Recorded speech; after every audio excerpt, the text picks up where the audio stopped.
اور رسول اللہ صلی اللہ علیہ وآلہ وسلم کی زندگی کے بعد فرقہ واریت شروع ہو گئی تھی. لیکن میں جس طرف روشنی دلانا چاہتا ہوں فرقہ واریت کی طرف، اس کی بنیاد کیا ہے. اس کی جو بنیاد ہے وہ نبی کریم صلی اللہ علیہ وآلہ وسلم کی وفات کے بعد، رسول اللہ کی موت کے بعد، رسول اللہ کے وصال کے بعد شروع ہو گئی تھی. اور وہ فرقہ واریت کس بنیاد پہ شروع ہوئی تھی کہ جب رسول اللہ صلی اللہ علیہ وسلم کے وصال کے بعد خلافت کا مسئلہ شروع ہوا تھا. خلافت اور امامت ایک ایسا مسئلہ ہے جو شیعہ سنی دونوں کے درمیان جو ہے سب سے بڑا تفرقے کا باعث بنا ہے کہ آج شریعت کے اندر دو حصے ہو چکے ہیں، دو ٹکڑے ہو سکتے ہیں، دو ٹکڑے ہو چکے ہیں، اور ان ٹکڑوں کی جو بنیاد ہے وہ فرقہ واریت ہے. ایک اہل سنت ہے، ایک اہل تشیع ہے. مسئلہ یہ ہے کہ یہ فرقے بنے کیوں، اس فرقوں کا بننے کا مقصد کیا تھا. وہ تو رسول اللہ کی پیشن گوئی تھی، وہ تو ثابت ہے کہ فرقے بنیں گے. میرے بعد یہ فرقے کیوں بنے؟ آپ نے میری پوری تقریر کے اندر، پوری ویڈیو کے اندر ایک خاص بات اگر نوٹ کی ہو، رسول اللہ نے اپنی زندگی میں کیا کہا تھا غدیر خم کے موقع پر کہ میں تمہارے درمیان قرآن و اہل بیت چھوڑ کے جا رہا ہوں، اگر تم ان کا دامن اختیار کرو گے کبھی گمراہ نہ ہوگے. رسول اللہ کی آنکھ بند ہونے کے بعد اہل البیت کے ساتھ زیادتی ہوئی، ظلم ہوا، ان کو قتل کیا گیا اور ان کے فرامین پر عمل نہیں کیا گیا، جس کی وجہ سے امت گمراہ ہوئی اور آج تک گمراہ ہے.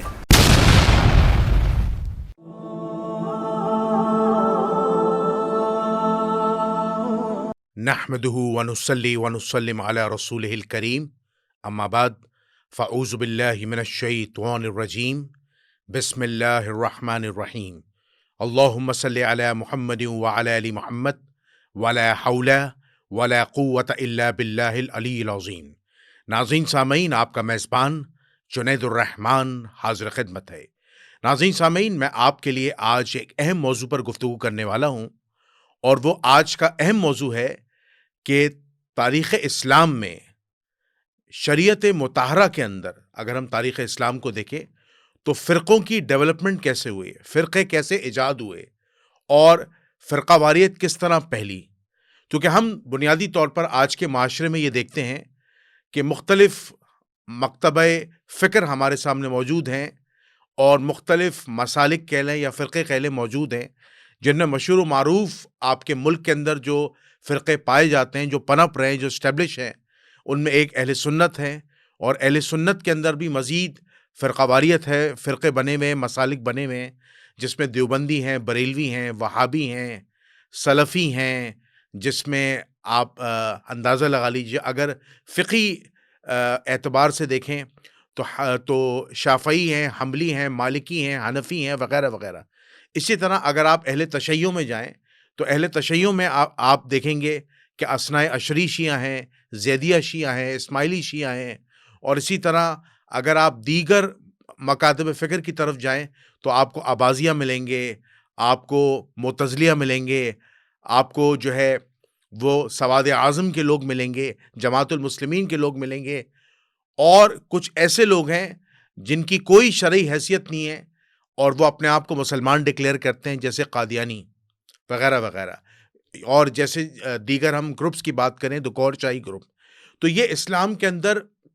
موجودہ طور پر یہ ہم جو آج دیکھ رہے ہیں اپنے ملک کے اندر اور اپنے ملک سے باہر بھی، یہ سارے فرقے پائے جاتے ہیں. ٹھیک ہے، اور ان سب فرقوں کا دعویٰ کیا ہے کہ ہم سب حق پر ہیں، اور ہم ہی جنت میں جائیں گے اور دوسرا جہنم میں جائے گا.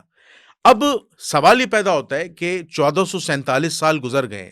تو ان فرقوں کی بنیاد کیا تھی؟ یہ فرقے کب اسٹیبلش ہوئے؟ کیا یہ فرقے نبی کریم صلی اللہ علیہ وسلم کی زندگی میں اسٹیبلش ہوئے، یا نبی کریم صلی اللہ علیہ وآلہ وسلم کی وفات کے بعد، رسول اللہ کے وصال کے بعد یہ فرقے اسٹیبلش ہوئے؟ رسول اللہ صلی اللہ علیہ وآلہ وسلم کی معروف حدیث ہے جو تواتر اختیار کر چکی ہے، اور اس حدیث کا کوئی انکاری نہیں ہے. رسول اللہ صلی اللہ علیہ وآلہ وسلم نے فرمایا تھا کہ عیسائیت میں 71 فرقے ہوں گے، یہودیت پہ 72 فرقے ہوں گے، اور میری امت کے 73 فرقے ہوں گے. تو یہ رسول اللہ کی جو پیشن گوئی ہے وقت نے ثابت کی، اور رسول اللہ صلی اللہ علیہ وآلہ وسلم کی زندگی کے بعد فرقہ واریت شروع ہو گئی تھی. لیکن میں جس طرف روشنی دلانا چاہتا ہوں فرقہ واریت کی طرف، اس کی بنیاد کیا ہے، اس کی جو بنیاد ہے وہ نبی کریم صلی اللہ علیہ وآلہ وسلم کی وفات کے بعد، رسول اللہ کی موت کے بعد، رسول اللہ کے وصال کے بعد شروع ہو گئی تھی۔ اور وہ فرقہ واریت کس بنیاد پہ شروع ہوئی تھی کہ جب رسول اللہ صلی اللہ علیہ وسلم کے وصال کے بعد خلافت کا مسئلہ شروع ہوا تھا۔ خلافت اور امامت ایک ایسا مسئلہ ہے جو شیعہ سنی دونوں کے درمیان جو ہے سب سے بڑا تفرقے کا باعث بنا ہے کہ آج شریعت کے اندر دو حصے ہو چکے ہیں، دو ٹکڑے ہو سکتے ہیں، دو ٹکڑے ہو چکے ہیں، اور ان ٹکڑوں کی جو بنیاد ہے وہ فرقہ واریت ہے۔ ایک اہل سنت ہے، ایک اہل تشیع ہے۔ میں خاص طور پر ذکر کر رہا ہوں اثناء عشری شیعہ کی۔ تو اس کی جو بنیاد ہے وہ ہے خلافت۔ اور ہم بات کرتے ہیں خلافت کا آغاز کہاں سے ہوتا ہے کہ جب سقیفہ بنو سعدہ میں حضرت ابوبکر صدیق رضی اللہ تعالیٰ عنہ کو صحابہ کے اجماع سے، ان کی رائے سے خلیفہ بنایا گیا، تو اس وقت خاندان بنو ہاشم نے، مولا علی علیہ السلام نے، سعد بن عبادہ نے، زبیر بن عوام نے اور سعید بن العاص جیسے اصحاب نے حضرت ابوبکر صدیق رضی اللہ تعالیٰ کی بیعت نہیں کی تھی، ان سے شدید اختلاف کیا تھا۔ حضرت سعید بن العاص کے تو یہ الفاظ تھے کہ انہوں نے حضرت ابوبکر کی 2 مہینے تک بیعت اس لیے نہیں کی کیونکہ وہ ان کو اللہ کے رسول نے کسی خاص علاقے کا جو ہے وہ ولی عہد بنا کے بھیجا تھا، تو اسی وجہ سے انہوں نے بیعت نہیں کی۔ ان کا ایک اختلاف تھا۔ دوسرا اختلاف انصار کا تھا، اور انصار میں حضرت سعد بن عبادہ جو خزرج کے سردار تھے، انہوں نے حضرت ابوبکر، عمر، عثمان تینوں خلفاء کی بیعت نہیں کی۔ ان کا نظریہ یہ تھا کہ ہم انصار نے رسول اللہ صلی اللہ علیہ وسلم کا سب سے زیادہ ساتھ دیا ہے، ہم نے قربانیاں دی ہیں، اس قربانی کے بحاف پر انصار میں سے خلیفہ ہونا چاہیے۔ تو اسی وجہ سے سعد بن عبادہ نے اپنی پوری زندگی حضرت ابوبکر، عمر، عثمان تینوں کی بیعت نہیں کی۔ اور اسی طرح ہم حضرت علی رضی اللہ تعالیٰ کی بیعت کا سلسلہ دیکھتے ہیں کہ حضرت علی رضی اللہ تعالیٰ نے حضرت ابوبکر صدیق رضی اللہ تعالیٰ سے شکوہ کیا تھا کہ اس امر خلافت میں سقیفہ بنو سعدہ کے اندر آپ ہمیں اس امر خلافت کے مشورے میں شامل کرتے، لیکن آپ نے ہمیں شامل نہیں کیا اور ہمیں اس معاملے میں جو ہے وہ اعلیٰ اور عرفہ نہیں جانا، مقدم نہیں جانا، تو ہم اس بات کا آپ سے شکوہ اور دکھ کا اظہار کرتے ہیں، اور آپ نے اس امر خلافت میں اپنی منمانی سے کام لیا ہے۔ یہ ساری باتیں بخاری و مسلم کے اندر رپورٹڈ ہیں۔ تو اسی وجہ سے انہوں نے اختلاف کیا، حالانکہ بعد میں حضرت علی نے حضرت ابوبکر کی بیعت کر لی تھی، لیکن ہم یہ دیکھتے ہیں یہ اختلاف کا سلسلہ شروع ہو چکا تھا رسول اللہ کی آنکھ بند ہونے کے بعد۔ اور اس کے بعد ہم آگے چلتے ہیں تو ہم آگے یہ دیکھتے ہیں کہ جب حضرت ابوبکر صدیق رضی اللہ تعالیٰ کا وصال ہونے لگا تو انہوں نے خلافت کے اصول کو بدلا۔ حضرت ابوبکر کو اصحابہ کرام کی رائے سے خلیفہ بنایا گیا، حضرت ابوبکر نے اصول کو تبدیل کیا، انہوں نے اجتہاد کیا، اور حضرت عمر رضی اللہ تعالیٰ کو مسلمانوں پر جو ہے وہ خلیفہ رائج کرنے کا جو ہے وہ حکم جاری کیا اور تجویز کی۔ صحابہ نے وہاں پر بھی اختلاف کیا۔ صحابہ نے کہا کہ حضرت عمر رضی اللہ تعالیٰ چونکہ مزاج کے سخت آدمی ہیں اور ان کی طبیعت کے اندر سختی ہے، غصہ ہے، جذباتی پن ہے، تو وہ صحابہ کرام رضوان اللہ تعالیٰ علیہ میں اجمعین کے لیے ایک پسندیدہ شخصیت نہیں ہے، یعنی سب کے لیے نہیں، بعض کے لیے۔ تو اس اختلاف پر حضرت ابوبکر نے صحابہ کو کنونس کیا کہ جب ان پر ذمہ داری پڑے گی تو وہ نرم ہو جائیں گے اور اللہ ان کے اندر سے سختی کو دور کر دے گا۔ اس کے بعد ہم یہ دیکھتے ہیں کہ حضرت ابوبکر کے دور میں بھی منکرین زکوٰۃ کا مسئلہ کھڑا ہوا، صحابہ میں اختلاف ہوا، حضرت عمر اور حضرت ابوبکر میں اختلاف ہوتا ہے۔ ہم یہ باقاعدہ طور پر دیکھتے ہیں کہ حضرت عمر رضی اللہ تعالیٰ کا موقف یہ ہوتا ہے کہ آپ منکرین زکوٰۃ کے خلاف جنگ نہیں کریں، لیکن حضرت ابوبکر جنگ کرتے ہیں اور ان کا اجتہاد ہوتا ہے۔ پھر اس میں ہم دیکھتے ہیں کہ اس منکرین زکوٰۃ کے معاملے میں باقاعدہ طور پر صحابہ سے غلطی ہوتی ہے اور مالک بن نویرہ رضی اللہ تعالیٰ جیسی شخصیت کا ناحق قتل ہو جاتا ہے۔ تو یہ اختلاف بڑھتا جا رہا ہے۔ اس کے بعد جب حضرت ابوبکر رضی اللہ تعالیٰ کا دور ختم ہوتا ہے، حضرت عمر رضی اللہ تعالیٰ کا دور شروع ہوتا ہے، تو ہم دیکھتے ہیں کہ صحابہ میں دین کے فقہی معاملات میں بھی اختلاف شروع ہو جاتا ہے، جیسے حج تمتع کا مسئلہ۔ جب حج تمتع پر حضرت عمر رضی اللہ تعالیٰ پابندی لگاتے ہیں تو اس وقت حضرت عمران بن حسین، حضرت علی اور دیگر اصحاب جو ہیں وہ حضرت عمر رضی اللہ تعالیٰ کے اس فیصلے کے خلاف احتجاج کرتے ہیں اور وہ حج تمتع کرتے ہیں پابندی کے باوجود، لیکن حضرت عمر رضی اللہ تعالیٰ سے نہیں روکتے۔ اسی طرح نکاح متعہ کا مسئلہ ہے۔ اب نکاح متعہ کا مسئلہ صحابہ کرام میں رسول اللہ کی زندگی میں اور رسول اللہ کے وصال کے بعد بھی اختلاف رہا صحابہ کی راہ میں، صحابہ کی رائے میں۔ تو اور اس کی جیتی جاگتی مثال ہے عبداللہ ابن عباس رضی اللہ تعالیٰ عنہ۔ حضرت عبداللہ ابن عباس زندگی کے آخری وقت تک متع کے حلال ہونے کے فتوے دیتے تھے، اور صحیح الاسناد احادیث موجود ہیں کہ حضرت ابو بکر رضی اللہ تعالیٰ کے دور میں بھی متع ہوتا تھا، اور حضرت عمر فاروق رضی اللہ تعالیٰ کے دور میں تین سال تک، شروع کے 3 سال تک متع ہوتا رہا، اور اس کے بعد حضرت عمر نے متع پہ پابندی عائد کر دی۔ تو صحابہ میں یہ شروع سے ایک اختلافی مسئلہ رہا ہے۔ اسی طرح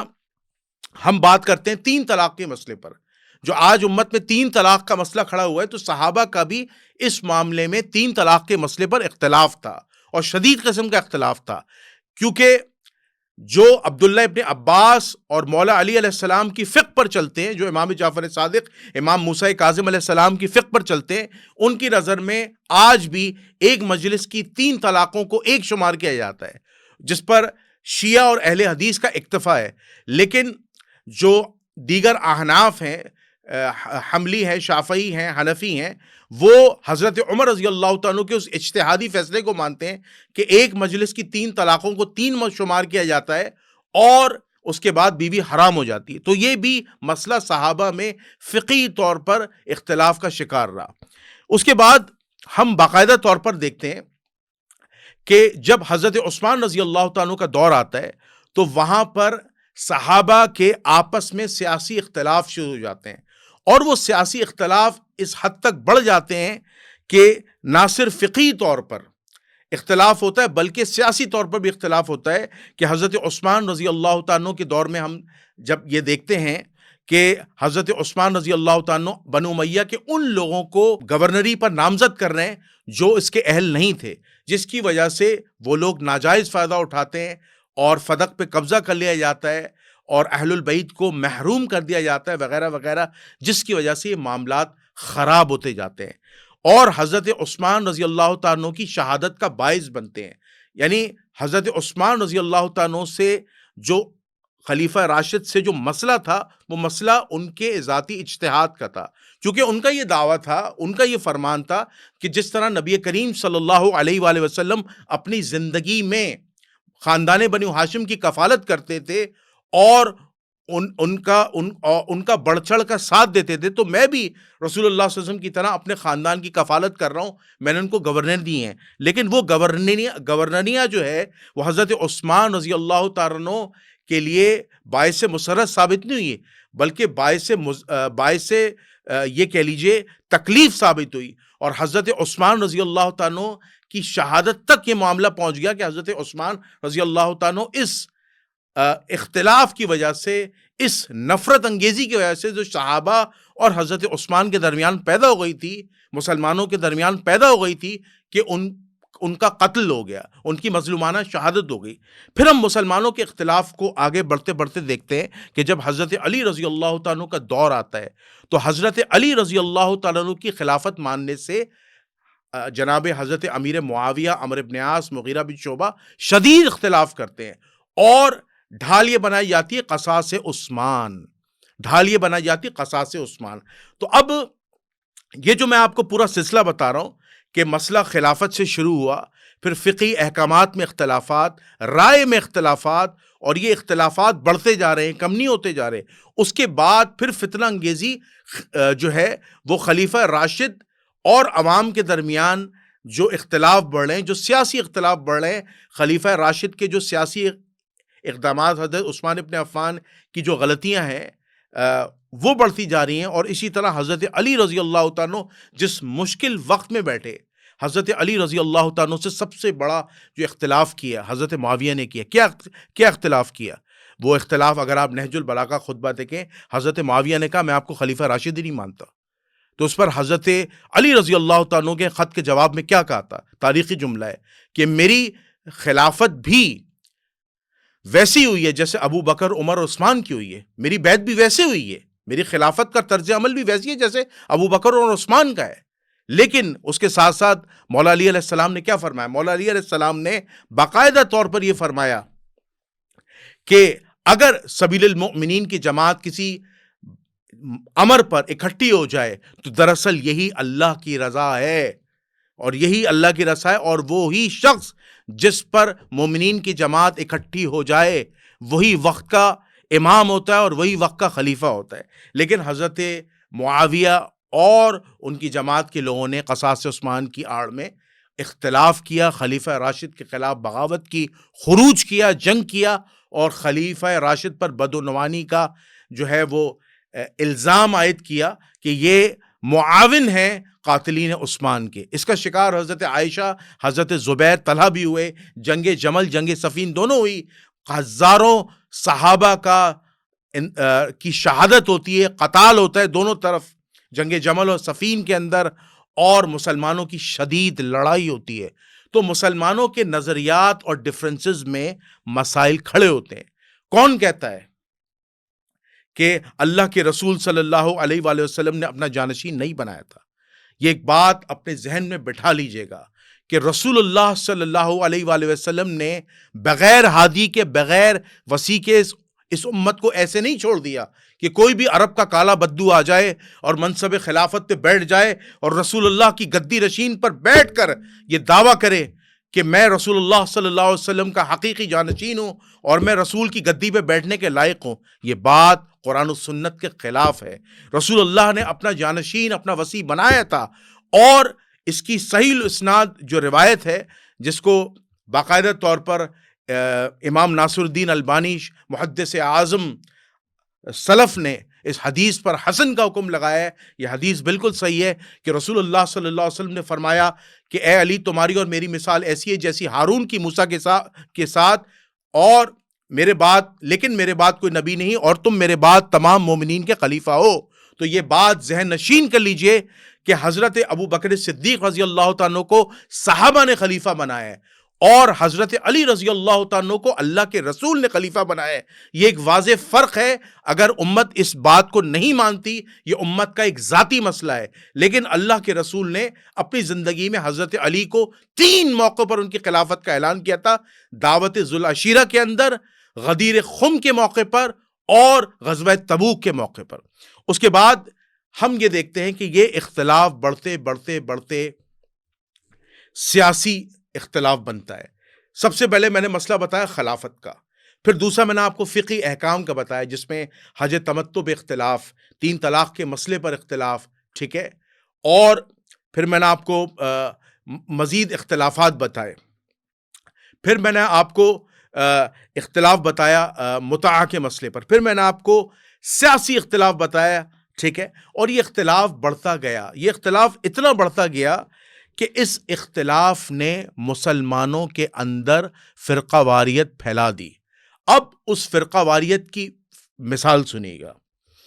اس کی سب سے پہلی مثال ہے کہ جب حضرت حسین رضی اللہ تعالیٰ کی شہادت ہوتی ہے تو اس وقت جو حسین علیہ السلام کے شیعان ہوتے ہیں وہ توبہ کرتے ہیں اللہ سے اور معافی مانگتے ہیں اور کہتے ہیں کہ اب ہم نے اہل البیت کا ہر حالت میں ساتھ دینا ہے۔ رسول اللہ کی آنکھ بند ہونے کے بعد ان 60 سالوں میں، یعنی 61 ہجری میں، یعنی ٹوٹل اگر آپ ڈیفرنس دیکھیں، رسول اللہ کا وصال 11 ہجری میں ہوتا ہے، حسین علیہ السلام کی شہادت 61 ہجری میں ہوتی ہے، جمعے کا دن 10 محرم، یعنی ٹوٹل 50 سال کے عرصے میں رسول اللہ صلی اللہ علیہ وآلہ وسلم کے خاندان کے جانثار نواسوں کو، ان کی اولادوں کو، محمد آل محمد کی آل کو کاٹ دیا جاتا ہے، ان کو ذبح کر دیا جاتا ہے، صرف کس بنیاد پر کہ وہ باطل کا ساتھ دیں، معاذ اللہ وہ باطل کی بیعت کریں۔ لیکن اہل البیت وہ خاندان ہے جو حق کی راہ پر کٹ گیا لیکن باطل کے آگے سر نہ جھکایا۔ تو اس کے بعد اس وقت کے لوگ، اس وقت کے شیعان توبہ کرتے ہیں کہ ہم اب ہر معاملے میں اہل البیت کا ساتھ دیں گے، ہم دنیا میں کسی کا ساتھ نہیں دیں گے، ہم دنیا میں کسی کو نہیں مانیں گے۔ تو اس وقت جو فرقہ اسٹیبلش ہوا اسلام کے اندر اسے شیعان علی کہتے ہیں۔ تو آج میں اس فرقے کے متعلق آپ کو بتاتا چلوں، اس فرقے کے متعلق کچھ چیزیں میں آج آپ کو بتاتا چلوں۔ میں جس کتاب سے ریفرنس پڑھ رہا ہوں وہ خلافت و ملوکیت کتاب ہے، اس میں جو سب سے اہم چیز ہے جو میں آج پڑھنے جا رہا ہوں، اس فرقے کا جو اصل بنیاد ہے، وہ بنیاد یہ ہے کہ رسول اللہ صلی اللہ علیہ وآلہ وسلم کے بعد اصل چیز امامت ہے، کہ جس طرح انبیاء میں امامت کا سلسلہ جاری ہوا ابراہیم علیہ السلام اور ان کی آل سے، تو اسی طرح رسول اللہ صلی اللہ علیہ وسلم خود بھی امام تھے، اور ان کے بعد اب کوئی پیغمبر تو آئے گا نہیں، لیکن سلسلہ امامت شروع ہوگی، اور اس سلسلہ امامت میں سب سے بڑے جو ان کے وسیع تھے وہ مولا علی سے، اور مولا علی سے لے کر امام مہدی تک رسول اللہ نے اپنی زندگی میں بقول تشیعوں کے ان کی کتب میں، ان کی کتاب میں یہ بات درج ہے کہ 12 جانشین کے نام تھے، جس میں امام علی سے لے کر امام مہدی تک۔ اب ان کا نظریہ یہ تھا کہ جو خلافت ہے، جو امامت ہے، وہ منصوص من اللہ ہے، یعنی خلیفہ اللہ بناتا ہے، اللہ کے علاوہ کوئی خلیفہ نہیں بنا سکتا، اور انتخاب کس طرح ہوگا؟ یا تو اللہ خود قرآن میں بتائے گا اس خلیفے کا نام، کہ اس خلیفے کی بشارت دے گا، اور زبان کس کی ہوگی؟ اس وقت کے پیغمبر اور رسول کی۔ اب چونکہ رسول اللہ صلی اللہ علیہ وآلہ وسلم کے بعد کوئی پیغمبر نہیں آئے گا، کیونکہ ہر پیغمبر کا کوئی وصی ہوتا تھا، وہ بھی پیغمبر ہوتا تھا، لیکن رسول اللہ پر خاتم النبیین تھے، رسول اللہ کے بعد کوئی پیغمبر نہیں آئے گا، تو رسول نے اپنی حدیث کے ذریعے امامت کا اعلان کر دیا تھا کہ یہ میرے بعد میرے 12 وصی ہیں، اور اس کے علاوہ جو بھی خلافت قائم ہو رہی ہے، جو صحابہ کے اجماع سے، لوگوں کے اجماع سے، وہ دراصل قرآن و سنت کے خلاف ہے، وہ باطل ہے، وہ کفر پر مبنی ہے۔ اسی وجہ سے اہل تشیع میں 2 گروپس پیدا ہوئے، ایک وہ گروپ جو صحابہ کو گالیاں دیتے ہیں، جو صحابہ کی توہین کرتے ہیں، جو صحابہ کی تکفیر کرتے ہیں، اس بنیاد پر کہ ان اصحاب نے امام علی علیہ السلام کی خلافت کو غصب کیا، وہ غاصبین تھے، انہوں نے سیدہ کائنات کو قتل کروایا، انہوں نے امام حسن امام حسین علیہ السلام سے غداری کی اور یزید کی بیعت کی۔ اس بنیاد پہ وہ بعض اصحاب کی توہین کرتے ہیں، تکفیر کرتے ہیں، ان کو نہیں مانتے۔ اور اسی طرح جو متشدد اہل تشیع نہیں ہے، جو ماڈریٹ ہے، وہ تشیعوں کا عقیدہ یہ ہے کہ ہم ابو بکر، عمر، عثمان یعنی خلفائے ثلاثہ کی خلافت کو باطل مانتے ہیں، اور ہم امامت کو مانتے ہیں۔ ہاں البتہ ہم اصحاب کے معاملے میں جن سے اہل البیت کا اختلاف رہا، وہاں سکوت اختیار کرتے ہیں، اعلان براعت کرتے ہیں، اور معاملہ اللہ پہ چھوڑتے ہیں۔ اس کے بعد ہم مزید دیکھتے ہیں کہ ایک عجیب و غریب قسم کا فرقہ اسٹیبلش ہوتا ہے حضرت علی رضی اللہ تعالیٰ عنہ کے زمانے میں، اور یہ آگے بھی چلتا ہے، خوارج کا۔ خوارج کا جو سلسلہ ہے وہ شروع ہوتا ہے کہ جنہوں نے حضرت علی رضی اللہ تعالیٰ عنہ سے بغاوت کی اور حضرت علی رضی اللہ تعالیٰ عنہ سے نفرت کی۔ نفرت کس بنیاد پہ کی؟ جب حضرت علی نے حضرت معاویہ سے صلح کی اور مسئلہ تحکیم کا مسئلہ آیا، تو تحکیم کے مسئلے میں انہوں نے حضرت علی پر یہ الزام لگایا کہ علی نے جو خلیفہ کا انتخاب کیا ہے وہ کتاب اللہ کے بغیر کیا ہے، اور صلح جس معاملے میں کی ہے اس نے جو فریق جس کو بنایا ہے، جس سے صلح کی ہے، وہ فیصلہ قرآن کے خلاف ہے۔ یعنی شریعت کے اندر خلیفہ اللہ بناتا ہے اور خلیفہ ایک ہوتا ہے، تو یہاں پر ابو موسیٰ اشعری بنے اور وہاں پر عمر ابن عاص کی جگہ امیر معاویہ بنے، تو لہٰذا یہ فیصلہ قرآن کے خلاف ہے۔ تو علی علیہ السلام چونکہ صلح کر چکے تھے، تو وہ اپنے فیصلے سے، اپنی زبان سے پیچھے نہیں ہٹ سکتے تھے، لیکن انہوں نے کہا کہ اب ہم توبہ کرتے ہیں اور علی اپنا فیصلہ بدلو۔ جب علی نے اپنا فیصلہ نہیں بدلا تو ان خوارج نے حضرت علی کو معاذ اللہ کافر کہا، ان کی توہین کی اور ان کے خلاف جنگ کی، اور جنگ نہروان میں بہت سے خوارج واصل جہنم ہوئے۔ تو یہ خوارج آج بھی موجود ہیں جو حضرت علی سے نفرت کرتے ہیں اور حضرت علی کو معاذ اللہ اس بنیاد پہ کافر کہتے ہیں کہ حضرت علی نے جو معاویہ بن ابو سفیان کے ساتھ صلح کی تھی، وہ صلح دراصل قرآن و سنت کے خلاف تھی۔ اب یہ لوگ ابو بکر، عمر، عثمان کی خلافت کو صحیح مانتے تھے، لیکن عثمان کو بھی واجب القتل سمجھتے تھے، کیونکہ عثمان نے جن لوگوں کو گورنری دی، دراصل وہ لوگ جو تھے وہ امت میں انتشار پھیلانے والے ظالمین تھے، اور حضرت عثمان رضی اللہ تعالیٰ کو اس اختلاف کی بنیاد پر یہ واجب القتل سمجھتے تھے۔ تو یہ خوارج کے نظریات ہیں۔ اسی طرح ہم دیکھتے ہیں آگے چل کے ایک اور فرقہ بنا جس فرقے کا نام مرجئہ ہے۔ یہ وہ لوگ ہیں جو شیعوں اور خارجیوں سے بالکل مختلف ہیں، اور انہیں غیر جانبدار لوگ کہتے ہیں. ان میں اصحاب بھی شامل ہیں، یعنی وہ لوگ جنہوں نے حضرت علی رضی اللہ تعالیٰ عنہ کا جنگ میں ساتھ نہیں دیا، جیسے حضرت ابو بکر رضی اللہ تعالیٰ عنہ تھے، سعد بن ابی وقاص تھے. ٹھیک ہے، انہوں نے جنگ صفین کے اندر جو ہے وہ مولا علی علیہ السلام کا ساتھ نہیں دیا. ٹھیک ہے، عبداللہ ابن عمر رضی اللہ تعالیٰ عنہ نے ساتھ نہیں دیا. یہ وہ حضرات تھے جو غیر جانبدار تھے اور معاملات کو اللہ پہ چھوڑ دیتے تھے. ان کی نظر میں جو ہے وہ خلافت اور امامت کا نظریہ کیا تھا؟ یہ مرجیہ اور جو ان کے ماننے والے، ان کا نظریہ یہ تھا کہ آپ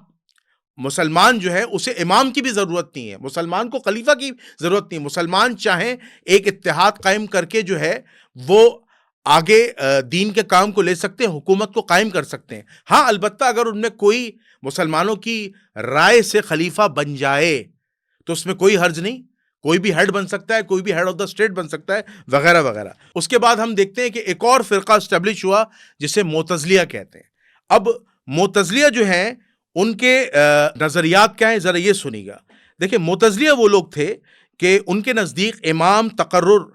اور ریاست قیام شرعاً واجب تھا، لیکن معتزلیہ کی رائے یہ تھی کہ سرے سے امام کی ضرورت ہی نہیں. اگر امت خود عدل پر قائم رہے تو امام کا تقرر فضول ہے.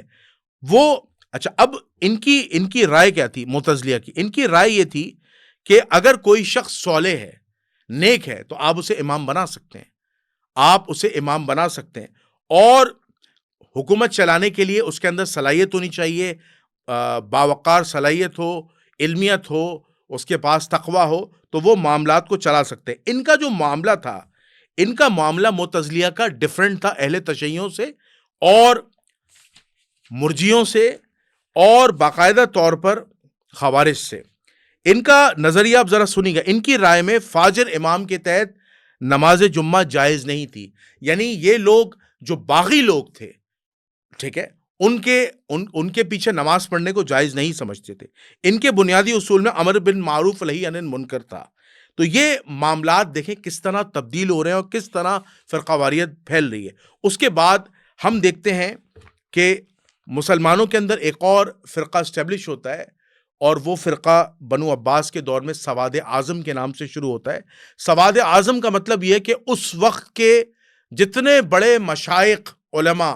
ذاتی اجتہاد کر کے اسلامی اصولوں کو اور فقہی احکامات کو رائج کرے امت پر، اس نظریے کا نام سواد اعظم ہے. اور سواد اعظم کے آج بھی علماء قائل ہیں کہ اگر آج بھی دیوبندی، بریلوی، اہل حدیث اور جماعت المسلمین کے بڑے جو اکابرین ہیں، جو بڑے مجتہدین ہیں، وہ بیٹھ جائیں اور